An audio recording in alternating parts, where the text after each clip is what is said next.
Hello and welcome to my latest video on mental illness, and today I'm going to be looking at some of the symptoms of mentally ill people and suggest one or two ways of perhaps breaking out of the vicious cycle when symptoms take hold of people. Now, there are two different categories of symptoms for mental illness: the positive and the negative. And positive symptoms are things that are added to normal behaviour, and negative symptoms are things that are taken away from normal behaviour. So we'll look at some of the positive symptoms that people can exhibit when being ill. Hyperactivity, not being able to settle, going for long walks, mind that is racing, not being able to sleep, and being hyperactive all night. I've gone several nights in a row where I have not slept a wink, and that is usually the first sign for me that things are going wrong. Hyperactivity can be caused by anxiety, or can induce anxiety. Either way round, they are interrelated. And that would be acute anxiety, things where adrenaline increases and you become more and more wound up by thoughts racing through your head. Delusions, medical definition, an inability to grasp reality. For me, what happens is that I would call into question the basic truths that I have lived my life on and do so in normal living.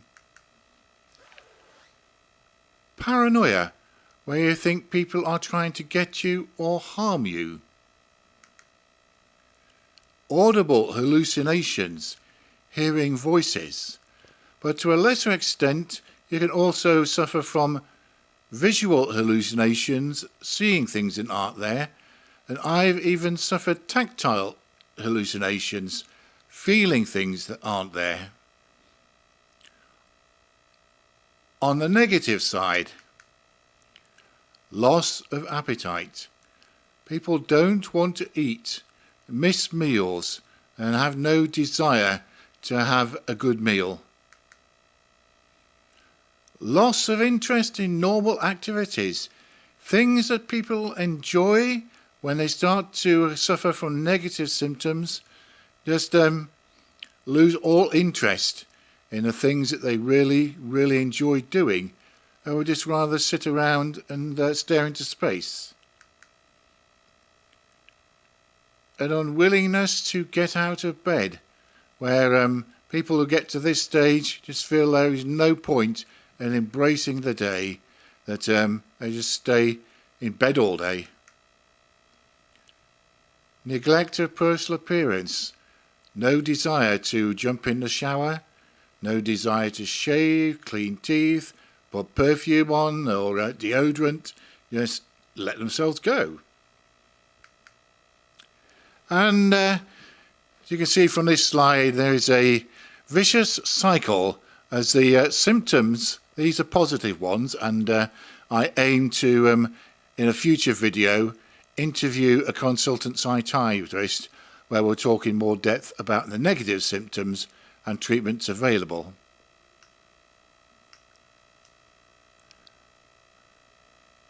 But as you can see, stress can lead to anxiety, which then can bring in paranoia and delusions and hallucinations. When we start off with a traumatic experience that has happened to you, either now or in the past, that can cause an awful lot of stress. And then it can cause anxiety. And as the adrenaline starts to flow, that can cause sleeplessness. And can induce paranoia, thinking that perhaps people are out to harm you. Then that can lead to delusions, where you start to question the very basics about life. And with all of that, hallucinations can come in. And of course, when you're suffering from paranoia, delusions, hallucinations could lead to more stress, and the vicious cycle goes round and round and round and gets bigger and bigger. And it can get to the stage where you might feel, well, there's no way out. I'm not sure who sung this song, but there is a country song with one of the lines that goes, eventually every storm will run out of rain. And sort of treat a psychotic episode as a storm. Sooner or later, it will burn itself out. So I'm going to suggest one or two ways in which we can perhaps break the cycle of symptoms to start the road to recovery. Stress. Stress management. Learning how to lower our stress levels and keep them at a lower. One of my previous employers sent me on a stress management course to teach me just that. And that is something I'll be looking at in a future video. But the hospital, as part of their recovery plan that I've been on, it teaches us how to relax, how to sleep, and how to reduce stress. Anxiety. There are a number of medications out there that help with anxiety. But for me, the one thing that sets me on the road to recovery is sleep. Because then things like sleep deprivation, etc., and anxiety start to reduce. The only problem with medication is that they do have side effects, and that could actually increase anxiety in the first few days of taking it rather than decrease it. Paranoia, where you think that people are out to get you. Well, counselling can help in that respect. Also, testing the thoughts that come into your mind as to whether people really are trying to get you. I remember a story I heard from a nurse during one of my hospital admissions, and he was telling me that there was a guy on the ward who was getting very anxious because he thought that there was somebody spying on him early morning. Story goes that every morning this same guy would stand outside his window, the patient's window, wait there for about 20 minutes and disappear. Well, the nurse said, okay, what we can do is this. We'll sleep at your house tonight. I will be with you all night so nobody can get in and do anything. And in the morning, we will see what this guy does. And sure enough, they got up next morning. This guy arrived, stood outside a patient's window, but the anxiety levels had dropped a little bit for the patient because the nurse was there. And the guy standing outside the window waited for about 20 minutes, and then a bus arrived, and he got on and disappeared, went away on the bus. And the nurse was then able to explain to his patient that this is purely nothing more than a guy who is on his way to work, catches the bus to get to work. That's then reduced the anxiety in the patient. The paranoia went away because he was able to understand that what he was thinking wasn't true. Stress levels reduced, and he started very quickly his road to recovery. Delusions. An inability to grasp reality. I remember my very first time in hospital. Some kind of unsavoury incident had happened, and I could not explain to myself why I was going to this hospital. I wasn't totally convinced it was a hospital, and I started having delusions. as I questioned the very basic things in life. For example, today we just accept the fact that the earth is round. And I just threw that out and said, okay, no. We've been told lies all our lives. The earth is really flat. Another thing that came to my mind was the Germans won World War II and were now a clandestine organisation in the UK and the rest of Europe, ruling it through the guise of the European Union, and that they were trying to then get me because I had found out the truth. And an even more ridiculous delusion I can remember is walking down a corridor near the ward and seeing a poster with a gorilla on it, and remembering that 1960s movie Planet of the Apes starring Charlton Heston. And then I could not accept that it was just fantasy. I thought, no, that's not fantasy. That is in actual fact reality. It's prophecy. The apes really are going to rule the world and put humans into slavery. So if we're suffering from delusions, I found the best way to fight that is to seek evidence and test the theories as to what is really true. Don't just accept something, say, even that the voices tell you is true, or the thoughts that pop into your mind that they say is true. Test the theories. Get evidence.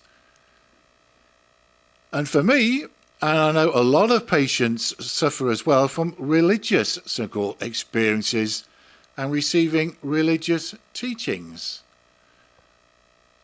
One time I had voices that were telling me that I was the Messiah. Another time then to get the Bible out. But when I did start to recover and think about it, none of the prophecies about the Messiah in the Bible I fulfill. Therefore, the evidence says I am not the Messiah. Therefore, I do not have to be crucified or blamed for the world's sins. Closely related to delusions are voices, audible hallucinations, and in my experience, they are often nasty, aggressive, and trying to get you to do things and believe things by force rather than using reason. And as such, they're aggressive and intimidating and get you to run away from the hospital or believe all kinds of strange things. And for my second time in hospital in 1985, they started giving me religious teaching in inverted commas. Well, as I said a few moments ago, that is the time to get out the Bible and see what it really says, or to talk to some trusted Christian friends, or maybe seek out a pastor or church member that you can trust and talk to them about it, and to actually challenge and test what the voices are saying to you. And for me, as a Christian, well, prayer does help. I remember that I was being seriously condemned by voices in my head one time, and I called a very good Christian friend, and he prayed for me over the phone. Yep, over the phone was praying. And immediately the voices stopped. Now granted, half an hour later they started up again, but prayer does help. So that might be another way of breaking out of the cycle, to ask people to pray for you. Episodes can escalate very quickly, and the vicious cycle can increase very rapidly. And when that starts to happen, the best solution is just to take time in hospital, let the treatments work, and then while you're there to help yourself, you're able to just put a little chink in one part of the vicious circle, and then you may well find that it will deflate and lead onto the road to recovery. In future videos, I aim to look at stress management to be able to keep the stress down, and also looking more in detail at the negative symptoms, the depressive side of mental illness. May the Lord bless you.